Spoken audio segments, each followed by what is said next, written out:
Hi everyone, it's Crazy Keto Guy. I'm back. Wow. I don't know exactly how long it's been, but probably 3 weeks. I don't think it's been a month, but yeah, probably getting on for 3 weeks. So, wow. I nearly fell off the horse. I nearly messed up big time. I mean, to some degrees, I did. So yeah, this is going to be an interesting video to update everyone on a few things. Don't want to start on too much of a negative. But got a lot of problems going on at the moment, sort of family-wise, and I've got to say that sort of stress doesn't help. In times gone by, my initial sort of release mechanism would be to comfort eat and eat all the wrong stuff. So trying to get back on track after Christmas and the New Year, I found particularly hard. I don't want to use it as an excuse, but definitely the current situation and the family stress is or certainly was impacting on my ability to get back on track. So I guess I deserve a double pat on the back because we are back on the right road now, even though those stresses are still ongoing. It's nothing, I don't want people to worry, or anything. Basically, the place where we live, this house, has been sold and we need to find somewhere new to live. And we're finding that really hard. The biggest problem is all my family are on benefits. My mum and dad because of their age, my sister and my brother because of medical reasons, and myself, I'm starting a new business that's taken way too long to get going, as I'm sure a few people would agree with me, and consequently I'm really in no better position to be an applicant for a new house any more than my parents are. But there's definitely a discrimination against people on benefits, regardless of their circumstances or their history. The fact that we've been in this house for 12 years, you think would put us in a good position. But anyway, it's causing a lot of stress throughout the family. And as I say, in times gone by, my release mechanism would be to comfort eat. So I think when you're on a ketogenic diet, certain stresses that can come along in your personal life and your family life can make it very hard not to comfort eat, if that's one of your mechanisms, and it definitely was for me. Anyway, so let's do a quick rewind. Oh, felt like Craig David then. Rewind. Prior to Christmas, leading up to Christmas, we'd set ourselves a target of 16 stone 4 by the 23rd of December, and with 3 weeks to go to that date, I was on 16.5, so I was only a pound off. Anyway, long story short, after 2 weeks of the 3 weeks, we were actually down to 15 stone 13.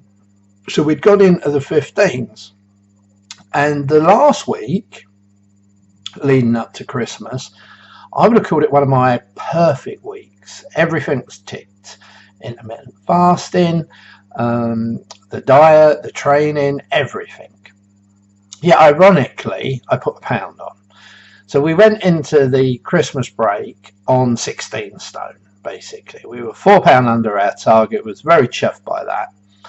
Now, we'd set out a very clear plan of what we was going to do over the Christmas and New Year. And it started with 3 days of fun. Let's call it fun. No restrictions on Christmas Eve, Christmas Day and Boxing Day. The plan was then to have 4 days back on the ketogenic diet before allowing ourselves another 2 days of fun on New Year's Eve and New Year's Day, and then to be straight back onto keto. That master plan did not work. It failed, not massively, but it failed. And I'll tell you why I say that. I had my 3 days of fun on Christmas Eve, Christmas Day and Boxing Day. And the next day, after Boxing Day, I went to the gym. I didn't really do a lot, basically just sauna, which again wasn't the plan. The plan was to actually do a cardio and HIIT session. But we did the sauna thing, and we weighed in prior to going into the sauna.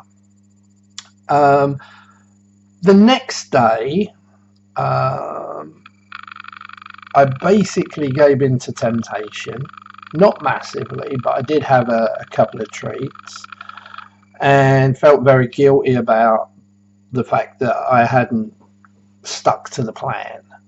The following day was better, and then the next day I failed again and gave in to temptation. Now there's a lesson to be learned here, and here comes the lesson. If you are surrounded by temptation, unless you are very, very, very, very, very, very, very, very, very, very, very strong, you'll give in.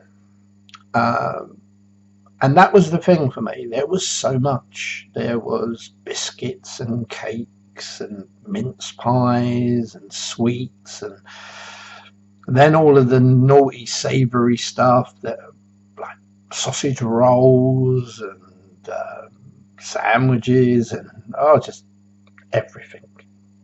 Anyway, so 2 of the 4 days that I was supposed to be behaving and back on a ketogenic diet, I failed. I decided actually on that last day I was failing so badly that I decided that I needed to look at the weigh-in that I'd done after the first 3 days, as in my mind I knew if I hadn't put a lot on over the Christmas Eve, Christmas Day, Boxing Day period, then I wouldn't feel so bad. I'd probably carry on the naughty route. But I also knew that if I looked at it and I put on what I was in my head thinking 4 or 5 pound would be bad, that would, instantly make me stop.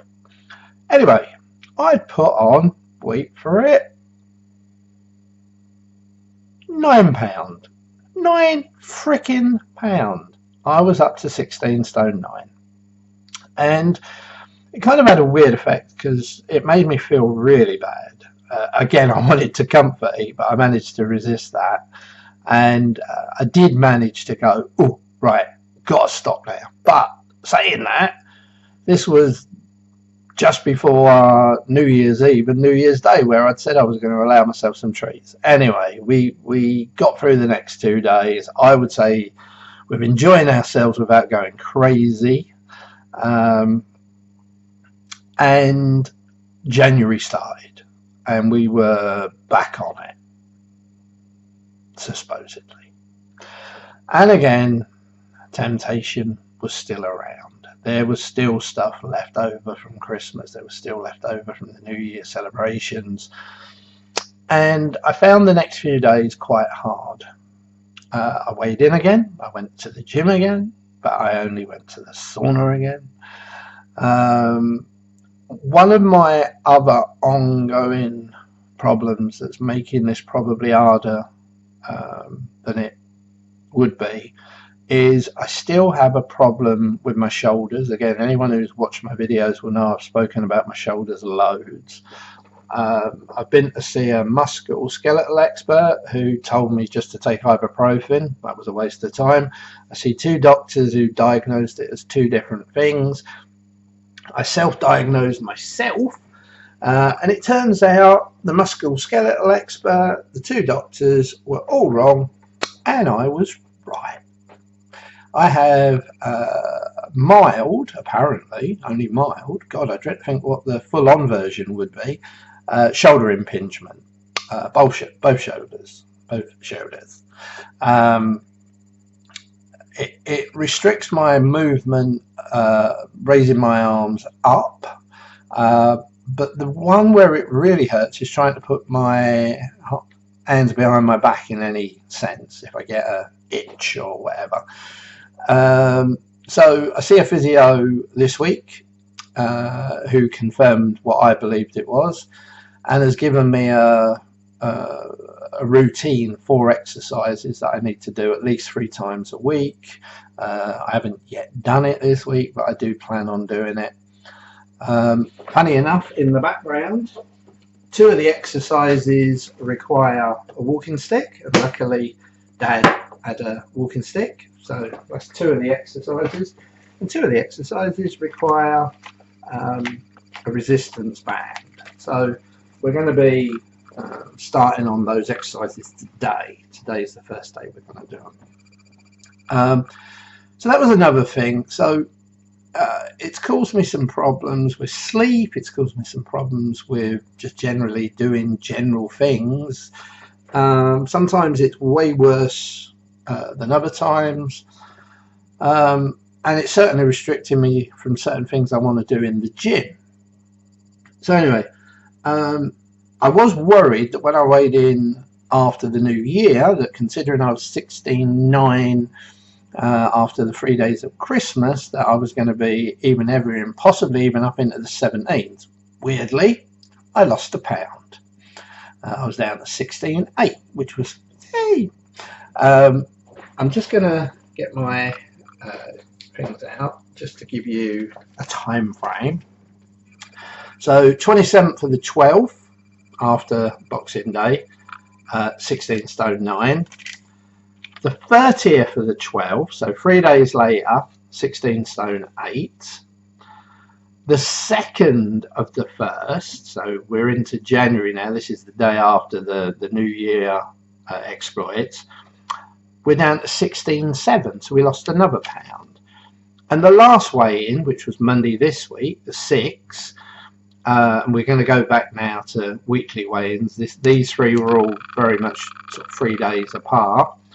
On the 6th, we're back down to 16.5. So we've actually lost £4 from what happened at Christmas. I don't really get it because I've not been fully back on it, I would say, until this week.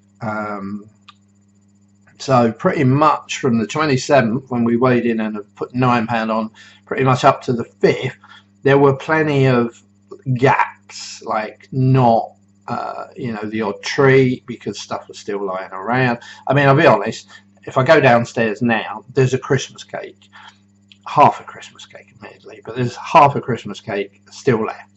And last night I had mad temptation just to have a big mug of coffee and a big slice of Christmas cake. I hate wasting food and I love Christmas, so it's like a double whammy of temptation. But I didn't. So I'm definitely not pleased with how things went over Christmas. Of all the other treats I envisage throughout the year, Easter, my birthday, I think the only other one that's potentially dangerous is probably the week's holiday that we're planning at some stage. I think the 3 days in a go is the problem. You can have a treat day here and there, but the idea of 3 days of just no restrictions, no holds barred eating was the problem. And I definitely went to town, as I say, did all the Christmas stuff. So I'm definitely not happy with how it went. I wouldn't even say content, but I am glad that 4 of the 9 pound has come off. And we are now back on the ketogenic diet. I guess one of the questions it poses in my head is, come Christmas next year, Christmas 2020, will I come up with the same plan, or will I have a different approach? Will I decide to have a clean ketogenic diet for the festive period? Who knows? I've set myself a target of being back down to 16 stone by the 3rd of February. So I've still got a few weeks to go on that, and we're moving in the right direction. I wouldn't say we're back on track yet. Certainly food-wise, yes. Gym-wise, no. Again, it's very hard at the moment with the family issues. I'm having to spend a lot of time trying to resolve that. So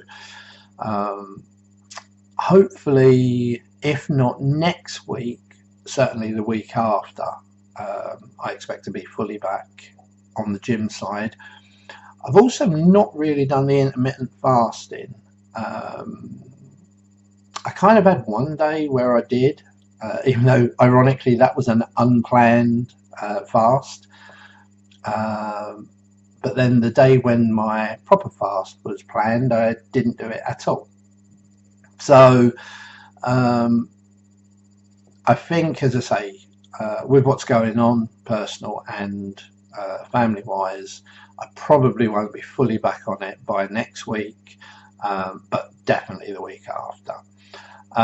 So yeah, the plan is to be back down to the weight that I was on the 23rd of December by the 3rd of February. So yeah, there's a little bit of a fallout, I guess you could call it. The damage that you do over that very short period of time takes a longer period of time to correct, i.e. 3 days basically of craziness is going to cost me about 6 weeks of recovery. The other thing that I'm really struggling with are my blood sugar and ketone levels. I don't really understand why I'm struggling to get my blood sugars down to the level that they were at and my ketones up to the level that they were at. Some of you would have seen my famous weekly readings. So going into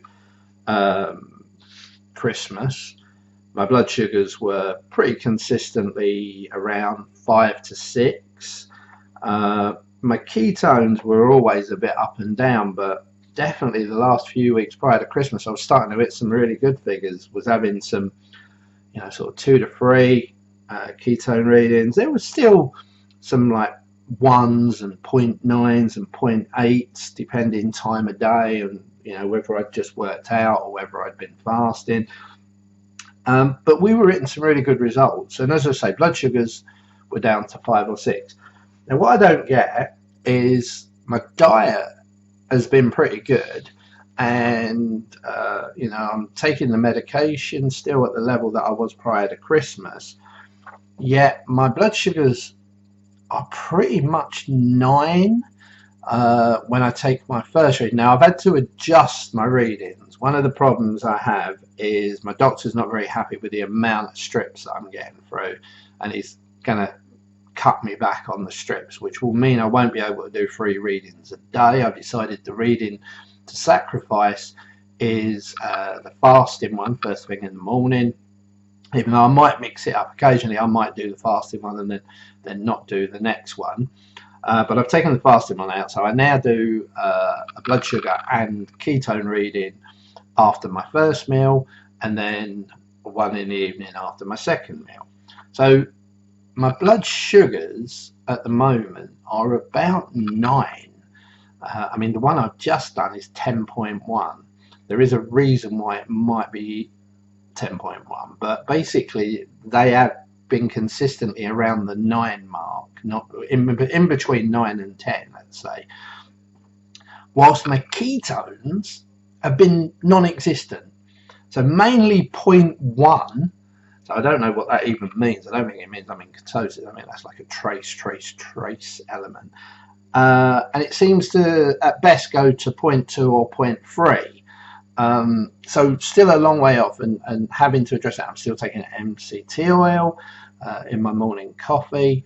I'm doing all of the things that I was doing prior to Christmas. So maybe the one thing I haven't really got back quite as well is the amount of water I'm drinking. So that might have a slight influence. But anyway, so blood sugars too high, between 9 and 10.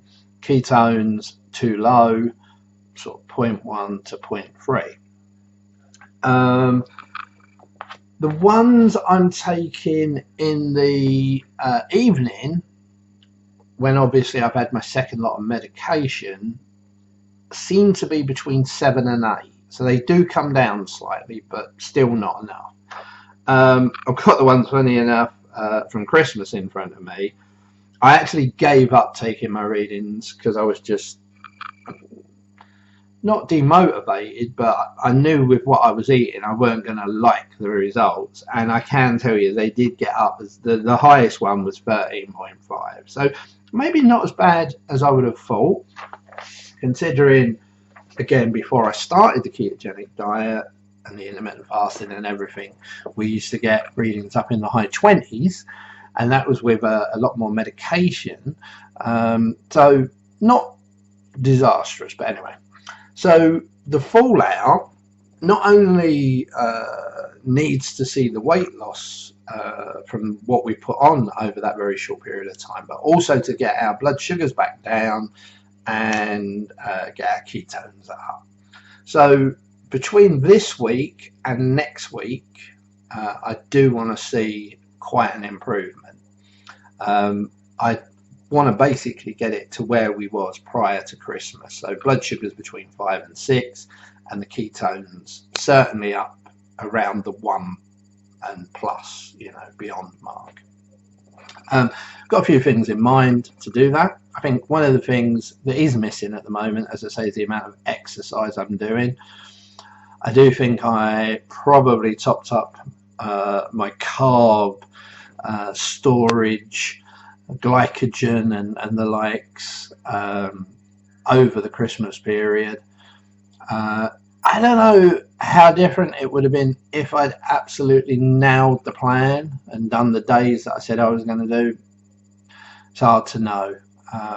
But yeah, so we are back on track. I am still crazy keto guy. I do still love it and believe in it and know, the difference that it made prior to Christmas. In one way, I'm glad I took out the time over Christmas and enjoyed everything. I wanted to be part of the family and celebrate Christmas. Will I do it again next year? As I said, we'll see. I think you still need, and I know I said this prior to Christmas, and I'm going to say it again now, you still need an element of enjoyment. You still need to be part of the family unit and celebrate things, and that for me includes eating Christmas cake and Christmas pudding and mince pies and all of that. I don't doubt there are alternatives, but yeah, alternatives, if I'm honest, are not for me. That's why I don't do cauliflower rice. That's why I don't do celeriac roast potatoes or celeriac chips or any of that. Yeah, I think there's enough good stuff that I don't need to do that. And yeah, if I wanted rice, to be fair, I'd have rice. Anyway, controversial crazy keto guy. There's not really a lot else to report. As I say, this was more about just updating what happened over Christmas, what the the negatives were of that, and what little positives. So yeah, I think that's it really. We are taking a new supplement. Just to let you know, I stopped taking my supplements prior. I think I took quite a lot of supplements. I was doing about 16 tablets a day that were made up of about 13 different supplements. But I was kind of thinking that maybe one or two of them were having some kind of negative effect. I don't know, I might have been wrong. My blood sugars peaked a little bit for a little while, but then why would that be down to the supplements? Anyway, the long and short of it is we are going to introduce them again, because I do believe they all were beneficial for various reasons, anything from mood, energy, blood sugar control, glucose control, whatever you want to call it. I think there were a lot of pluses. So in February, we do intend to start reintroducing some of them. We're going to do it gradually so we can see if anything has an adverse effect on blood sugars, spikes it for any reason. I did think about one of the amino acids that I was taking. I did read that potentially could increase the blood glucose. So we'll start to reintroduce them in February.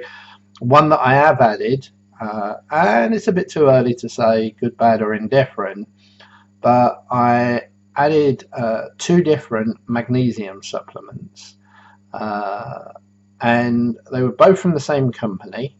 A company in America called Fawn, who come highly recommended by one of my go-tos, Dr. Rhonda Patrick, who recommended them as a very reliable company. I am always a little bit paranoid that, are you getting what it says on the tin, if you like?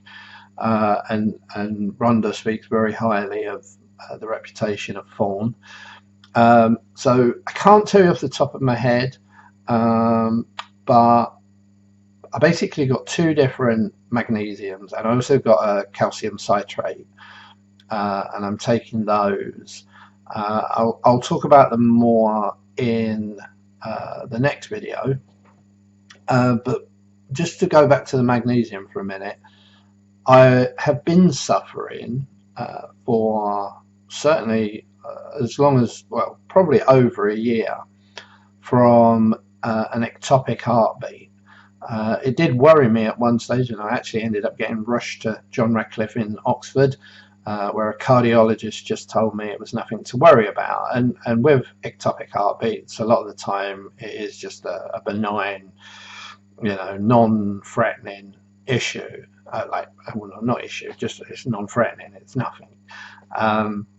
But it can be quite concerning, and it does worry you. And one of the things I saw was another doctor talking about how he prescribes magnesium to a lot of his patients that have any sort of heart murmurs and flutters and irregular heartbeats.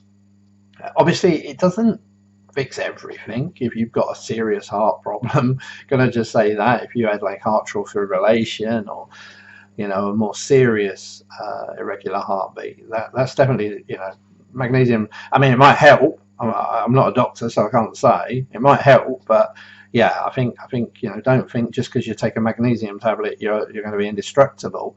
But I have to say, only after 3 days, I've not, touch wood, had any ectopic heartbeats. So that's got to be good, right? But anyway, a bit early for me to say that. That might just be coincidence. But yeah, 2 different types of magnesium and also calcium citrate. And I'll talk about them more in the next video. So that's it. That's Crazy Keto Guy. Back. So I'm afraid to say there'll be a lot more videos coming there. It's been 3 weeks, I would guess, since I did my last one. But now I'm back. Oh boy, am I going to make up for that last time. You're going to be getting these every week. Yeah. Anyway, glad to be back. Much love to all the Ketonians out there. If you want to share, like, whatever the video, please subscribe. I think I've probably got 3 subscribers. So yeah, not quite as good as Thomas the lawyer, but hey, you got to start somewhere. Much love from Crazy Keto Guy.